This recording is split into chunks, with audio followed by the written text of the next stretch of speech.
C'est ce mardi soir, 15 novembre 2023, que Jean Kuité, le secrétaire général du comité central du RDPC et sa délégation ont mis un terme à la visite de travail que la hiérarchie du parti a effectuée dans la région de l'Adamawa. Après son arrivée sur cette circonscription politique par un avion de Camergo, il a reçu un des accueils les plus chaleureux de la part des militantes, des militants et sympathisants du Rassemblement démocratique du peuple camerounais dans l'Adamawa. Ceci était conduit par Théophile Baoro en lieu et place du défunt chef de la délégation régionale du Rassemblement démocratique du peuple camerounais, Aladji Abo, de regretter mémoire.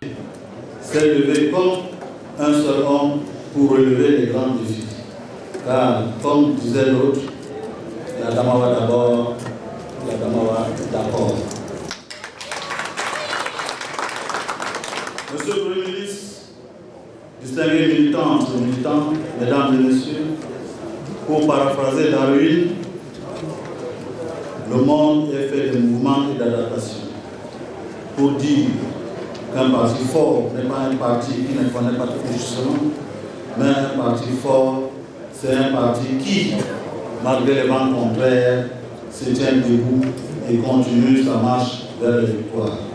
Jean Kuité a donc pris le bâton de commandement pour sillonner le Cameroun tout entier et l'Adamawa constituait donc une des étapes de cette visite de travail qui a permis de revisiter le fonctionnement du parti dans cette partie du pays où le RDPC a quelques soucis avec l'opposition, notamment pour les régionales qui ont été enlevées par l'UNDP, bien qu'en alliance avec le RDPC. Dès à présent, de nous acquitter d'un important devoir, de vous transmettre très respectueusement les hauts et nobles messages de remerciement, d'encouragement, de soutien et de félicitations du président national, son excellence Paul Biya, associé à ceux de Mme Chantal Biya,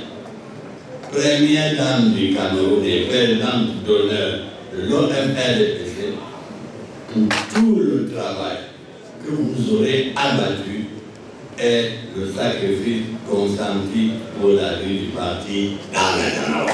Pour la hiérarchie du parti, il est donc question que cela s'arrête et que toutes les échéances électorales à venir garantissent une victoire à 100% pour le RDPC dans l'Adamawa.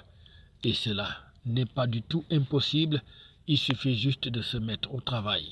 Il faut donc appeler les électeurs à s'inscrire sur les listes électorales, surtout dans les rangs du RDPC, pour garantir donc les futures victoires du parti de Paul Biya dans l'Adamawa. L'Adamawa qui doit donc continuer ici à être un bastion imprenable du parti au pouvoir au Cameroun, surtout dans la perspective de la présidentielle de 2025 qui pointe déjà à l'horizon. FH News, votre télévision.